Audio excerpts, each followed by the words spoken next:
Hey guys, it's Kashi-san, and today we're back with another speed cast video. So today I'm making a guy.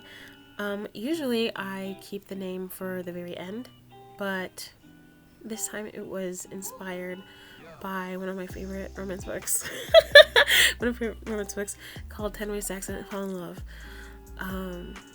Yeah.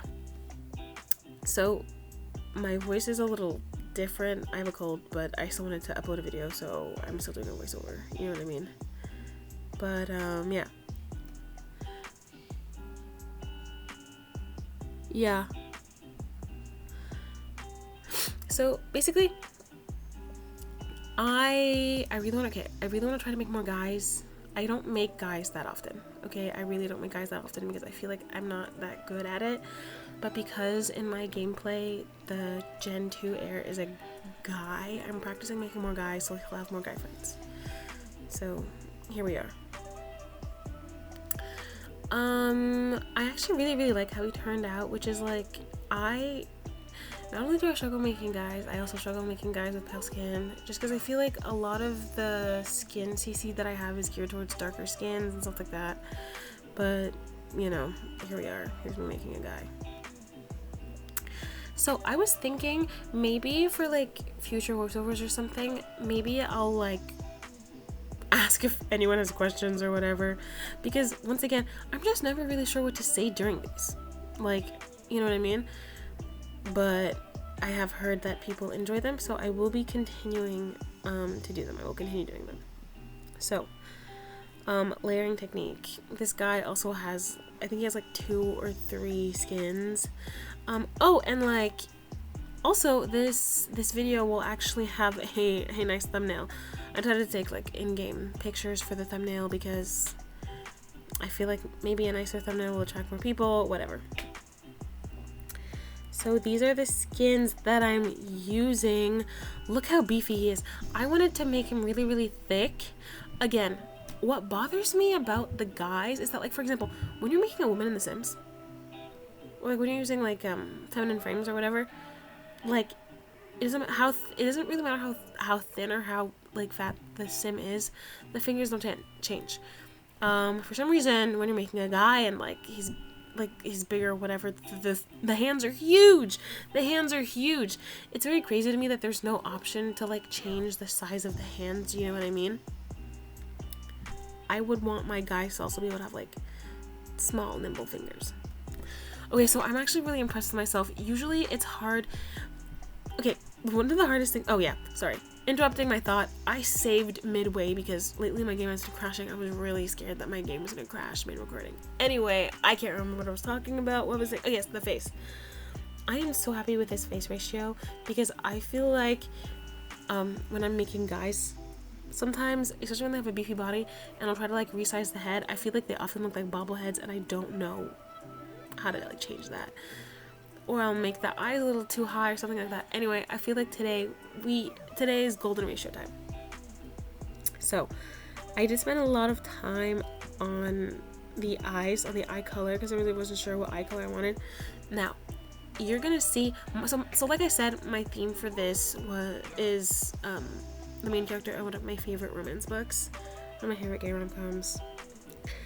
And his name is Brad in the book, and he's so cute, and he's exactly like, okay, this sounds wrong perhaps, okay, no, it doesn't sound wrong, but like, at first I was going for like a frat boy vibe, but then I was like, wait, like, he's kind of like a puppy, like, so I really want to, so that's why the two-toned eyes, because you know how like puppies, dogs have like two-toned eyes, yeah. Okay, I don't know why I said it sounds wrong. It doesn't sound wrong to say that. Like, there's nothing wrong with me saying that. But yeah. So the book is called 10 Ways to Accidentally Fall in Love. I love that book. That book came out what? It came out like last year. I've read that book at least 5 times. It's so good. It's so good, guys. Oh my goodness. Like, there's just something about, okay, I love oblivious main characters because they remind me of myself, but like oblivious in the way where like, okay, so in the book you have this guy Brad, and you know he goes to the gym, and you know, he's, I wouldn't say sad about it, but he's kind of like, oh, you know, like my best friend is now in a relationship, you know, we don't spend as much time together, whatever, that's fine. He meets this guy at the gym, Joey. And immediately when he meets Joey, he's like, oh my gosh, like, Joey, like, you're so beautiful. Can I call you Joey Kangaroo? Like, wow, like, your body is just great. Like, we should be gym partners. And, like, obviously, Joey thinks that this guy is flirting because, like, yeah, Brad, the way he acts and does things, it's like he acts, to the normal person, this would be flirting. But he's not flirting. Do you know what I mean? He's just being sweet. Ugh, guys, the book is so good. The book is so good. I'm going to stop talking about it because there's just no time for me to talk about how much I love this book. But anyway, so I wanted to make this cap work so bad, again, because I wanted the, like, frat boy aesthetic. But it just felt like with his head, the cap was just falling a bit too high. But you're going to see me try to make this fucking cap work for, like, 10 minutes. Not actual 10 minutes, but you know what I mean? But yeah. Now, sorry, I'm going back to the book. So, throughout the book, it's just a lot of, like, Brad being oblivious and saying things to Joey. Now, in the very, very beginning, Brad does unhung Joey. Wait, Joey, I'm so sorry, I'm straight, because, like, without meaning to, like, he invited Joey on a date. But then the rest of the book is just Brad continuing to being oblivious and, like, trying to find Joey's, like, dream man, but then realizing that, wait, I want to be Joey's dream man. I love Joey. And then they end up together. And then the world is just a wonderful, beautiful place. But yeah, I love that book. Speaking of books, the sponsor for this video is Audible. Oh my gosh, sorry. I think that's so funny because more often than not, like when I watch like book review videos, like the sponsor is Audible. Imagine if you could like sponsor some videos. I don't think my videos could be sponsored, simply because they keep getting copyrighted. Mind you, like I guess I'll just try to find like a different like ambiance music backing track. Would it be weird if I used the same one every time? It would be weird if I used the same one every time. Let me backtrack in my thoughts and try to remember what I was saying. Yes, okay, so I was thinking because I never know what to say during these videos, so either I'll ask people if they have questions or whatever, which is like, that's a little weird to me because it's like I'm not some kind of like celebrity where people are like, what's in your bag? What deodorant do you use? The toothpaste. What toothpaste do you use to brush your teeth in your mouth?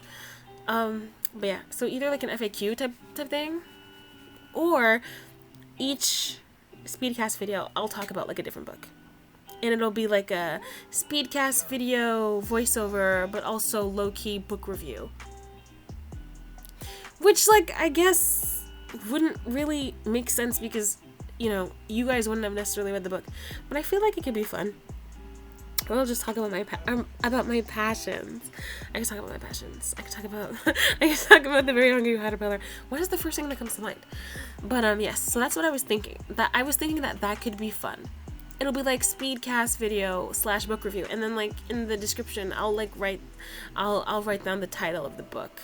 I will take books that are suitable for audiences. I don't want to get into the more crazy books I read, but you know, yeah. Okay, you know what? After making him, I definitely think that I am skilled, getting there when making guys. Most of my guys are really... I try not to make... Okay. I love making thick sims. I love making fat sims. But when I am making a sim, I also do think, wait, if I pose them, are the poses going to clip? Because, for example, when I make like my girls, like... they're stacked. Do you know what I mean? I can't bring it, like, I don't have it in myself to not make a sim with like huge boobs. Like, all my sims have like massive racks, and even if they don't have a massive rack, I will be putting a cleavage overlay that makes them look like they have a massive rack. Ugh, I wish we had cleavage overlays for guys. I mean, his tits are kind of massive. Like, I think at some point I'm gonna turn to the side. You'll see him turn to the side. You'll see. Yeah. So, yeah, that's what I'm saying. So, you know, but I do think that I should have more body diversity in my sims. I do want to work on it. You know what I mean? Because it's like, yes, even though I'm making bigger sims, it's like, well, I'm making bigger sims, but they're often hourglass. Or, like, do you know what I mean? Like, maybe more rectangle, maybe more apple. Even though that's not really a body preset people make. You know? But, yeah. Look at him, he's so cute. He's so cute. Now, the outfit I give him is really, I guess, more like casual. Yeah, it's a lot more casual. Just because, like, when I'm making a sim, I don't just want to put them in office attire unless, like, they're like an office worker, OC type thing. But if you saw the post, because I did make a little edit of with him in 3 outfits, he looks good in office attire. He looks good. He looks good. But yeah, no, I do really like how he's dressed. But yeah, the video is slowly coming to an end, but let me know in the comments if that would be interesting, like a book review type thing, my videos. But yeah, thank you so much for watching. Bye!